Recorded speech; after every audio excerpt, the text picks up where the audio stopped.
81% of grade 4 learners in South Africa cannot read for comprehension. Now, I don't know whether you comprehend how significant that is, like how drastic that 81% number ultimately is. And I want to be very clear from the onset, from the get-go over here. I don't believe that the reason for these kids not being able to understand what they're busy reading being because that they are stupid or dumb. They aren't dumb, they aren't stupid. We are made in the image, we are made in the likeness of the living God, and the kids aren't dumb. But obviously, there's some type of disconnect. Like the system just isn't working. I mean, 81%, that is a huge, huge number. And I mean, we've tried to fix this, or the government's tried to fix this by literally dropping the pass rate for the high school kids, when that's not the problem. It's not the issue. The kids don't understand what the heck they're busy studying. And respectfully also, a lot of the stuff that they are busy studying is absolutely pointless. But that's a story for another day. And hopefully through this video, we'll provide some solutions. And I'll really hope for you also just to share what you think some of the solutions can potentially be moving forward. But again, I want to make it very clear. I don't believe that these kids are stupid or dumb, right? Because, I mean, they're on the earth. They're made in the image of God, made in the likeness of God. There's just somewhere a disconnect. There's somewhere a disconnect. So before we dive into the news article and the potential solutions, and again, please drop your solutions as well in the comment section. I'm encouraging you to like the video, share the video, subscribe if you have not yet done so. And yep, welcome to the William Moyses Show, where it's all about engaging with current events, exposing the lies, as well as educating, equipping, and empowering the youth of this country to become everything that God has called them to be, so that we can rebuild the nation that God desires to ultimately build. So according to Daily Maverick, a new international study, the Progress in International Reading Literacy, the 2021 results finds that about 81% of grade 4 learners in South Africa cannot read for meaning in any language. This places South Africa among the poorest performing countries in the assessment of reading literacy. Part of the reason for this video is to just create some awareness of the problem, because again, we can't solve a problem that we don't actually believe exists.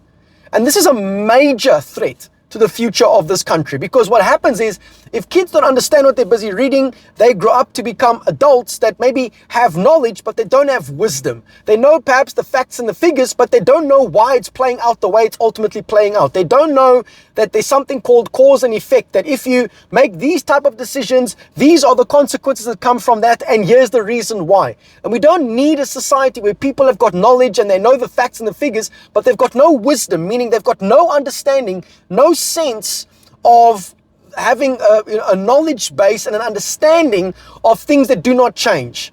Because we need wisdom. Wisdom is applied knowledge. It's having knowledge and understanding of truth that does not change over the course of history. And through that, obviously we can make different decisions which result in different outcomes, stronger families, stronger communities, stronger cities, and a strong country. So yeah, I've got a couple of things to say regarding this, because my heart really goes out for the young people. They are worth you and I taking the time to spend with them to make sure that they get it, that they understand it. So with that being said, let's carry on here.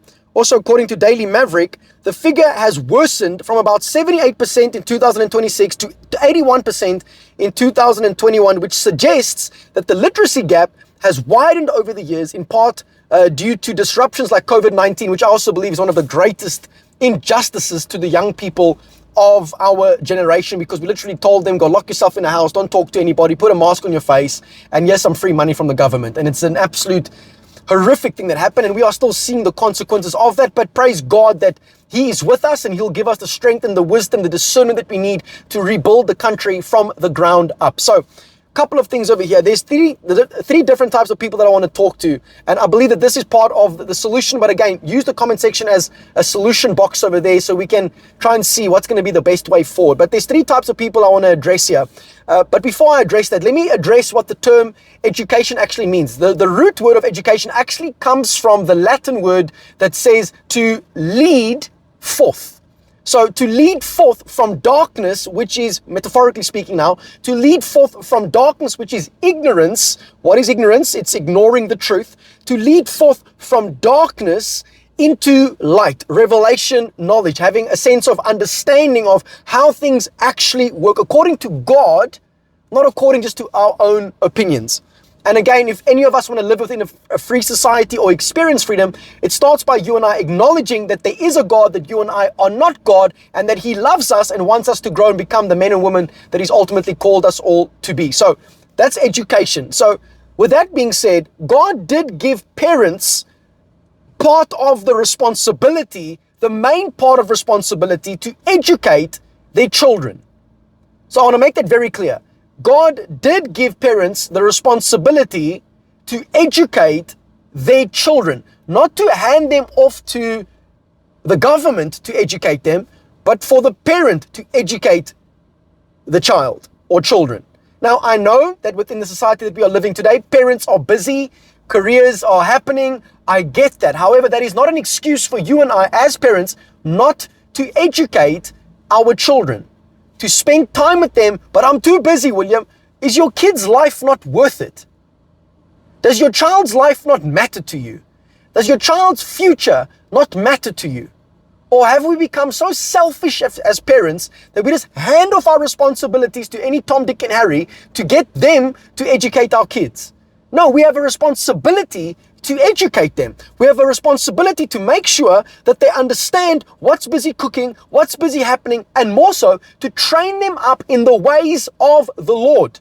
This is why I'm encouraging every single parent to pick up a Bible and encourage your kids to read the Bible, because the Bible is going to make your thinking sharper. It's going to give you a greater level of discernment. It's going to help you to understand life and how it works, how it actually works, not based off of leftist woke ideas, but how it actually works according to God, not according to socialism or communism, but according to God, how things actually ultimately work. So the three types of people is, number one, the responsible parent. And I want to encourage you today. You are doing a phenomenal job. Well done for what you are doing. Well done for spending time with your kids, even though you're tired, even though you moch, even though you feel irritated, even though you feel frustrated, and even though you also don't maybe perhaps always know what's busy happening and cooking. Well done for at least trying to educate them, trying to get them to church, trying to help them with their homework, trying to just kind of guide them and lead them as best as you possibly could through the help of God. Well done. Keep on going, keep on learning, keep on growing, keep on improving, all right? And keep on learning new things. Let every single day be an opportunity for you to ultimately to learn new things, because that child's life matters. Number two, I want to talk to the irresponsible parent. It's time for you to pick up your responsibility and make sure that your kids understand things. Make sure that they know certain things. And more so, let them know about God. Let them know about how life actually ultimately works, and encourage them to follow the right path. And the best way to train a child up in the ways of the Lord is to actually go that way yourself, to travel that way yourself. Because kids, like you guys well know, the parents especially, kids don't do what you tell them to do. They do what they see. They are going to model your behavior. So make sure that you set them the right example. And right now, respectfully, you ain't setting them the right example by being irresponsible. So set them the right example and educate your kids. Take up the responsibility and the mandate to educate your kids. But again, William, I don't have time. Make time. And when people say stuff like that, it's not that they don't have time. It's just that they've got different priorities. And I know you've got bills to pay. So do I. Right? So does the parent that is actually taking responsibility, right? They also have bills to pay. Like, we all got bills to pay. However, that's not an excuse for us to neglect our kids and just to hand them off to the government so the government can put any type of weird idea into their head, right? And then number three, the teachers. I know that you guys are working hard. You're working long hours. You're doing way more than what's expected of you. Because not only are you a teacher, you're a blooming psychologist now. You have to, handle abuse. You have to get abused even at schools. Like, it's tough. I get that. I'm encouraging you, draw your strength from God and continue to go the extra mile. God will reward you, because God values these kids. He cherishes these kids. He loves these kids. And they deserve the best. They deserve to have a bright future, and that starts by them getting understanding. It starts by them getting wisdom. And for the young people watching, if you're currently struggling within school, here's the amazing thing. God says, if any of you lacks wisdom, ask of Him and He will give it to you. Ask of him for wisdom. It's one of the prayers that I pray on a daily, that God will give me wisdom, because I need wisdom more and more. Every single day I want to discover how do things actually work, so I can pour all of my focus, all of my attention into that. Again, guys, I'm encouraging you to drop some comments down below, to offer solutions. I would love to see what you guys have to say. But thank you for watching this video. The kids' lives matter. It matters. It matters to God, and therefore it should matter to us. We can't see an entire generation be destroyed because we as adults were just not willing to make the necessary sacrifices for them moving forward. There are tremendous reading programs out there. There's so many tools out there that folks can ultimately use. You can learn how to teach kids how to read through a YouTube video. Like there's so many things that we can ultimately use. Let's use them, and let's stop sleeping on duty, because otherwise we are going to pay the consequences for that. The kid's life is worth fighting for at the end of the day. Thank you for watching. Please like this video, share this video, subscribe if you haven't yet done so, and we'll see you, Lord willingly, on the next one. And just know today, namhlanje, that your voice matters.